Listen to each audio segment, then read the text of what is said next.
Hi, I'm Jacqui-Renager, here to make you a fabulous Mexican pizza with Molina Salsa. We have fresh dough that I made. You can also buy dough at a grocery store, frozen.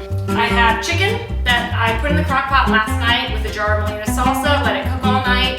Today we're using mozzarella, so let's make a pizza.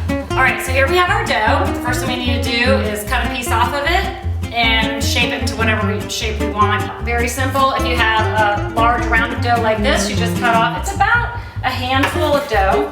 Turn that, make it into sort of a disc. Little flour. We want it as thin as possible. We don't want to taste the crust as much as we do the toppings.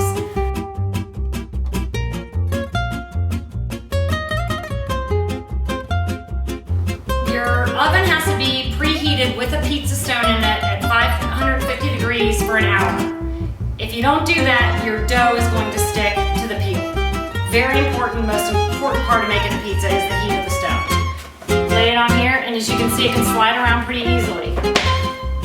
We want to cook our pastry first with the refried beans on it. It serves as an anchor so that the crust or our pastry does not bubble up and make a huge mess everywhere. So the refried beans are down with the sauce, and now we're going to add Molina Salsa. Give it some flavor. I'm using the medium, which has a little kick to it. So if you want something less spicy, use the mild. Okay, next thing, we're gonna put the chicken on, which has been soaking in a crock pot all night with Molina Salsa. You can use ground beef that you cook and then add about a cup of Molina Salsa and just let it reduce down.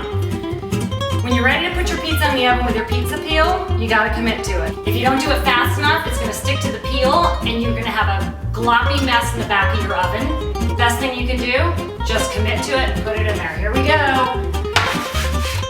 Do you see after 1 minute in the oven how the crust, your pastry, is seizing up? It's completely not stuck now to the pizza stone because it's so hot. Now you've got the Molina Salsa starting to boil. We've got less than a minute left in the oven. We're gonna pull it out, add other toppings, it's done. If you can stick your pizza peel underneath it, oh gosh, it's great. It's not in the least bit stuck to the stone. Commit to it, like making that right on the head, pull it out. Once I pulled it out of the oven after the initial 3 minutes, I added the jalapenos and the corn so that they could cook a little bit. I'm gonna put it back in the oven, let that cook another 2 minutes, add the cheese, and we're totally done, except for the toppings. Okay, here we go, I'm pulling this out. Oh my gosh, it's beautiful. I don't know if you can see that, the jalapenos are perfectly cooked. The steam coming off, it's great. The only thing we have left to add in the oven is the melted cheese. Now that the jalapenos have cooked and the corn is cooked and crisped up a little bit, we're gonna add the cheese. That's gonna go in for maybe a minute and 20 seconds. Okay, here we go, back in the oven for 1 minute. Now a taco is covered with fresh ingredients, tomatoes, avocados, mango, cilantro, lettuce. So we're gonna top this with all those lovely fresh ingredients.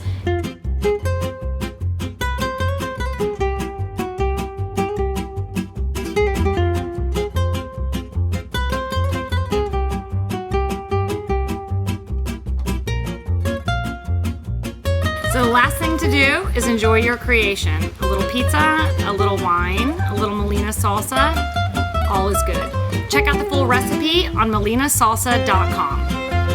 I forgot. See, you should be filming that because that's funny. Everything's on camera. Oh, great. So do you like it now?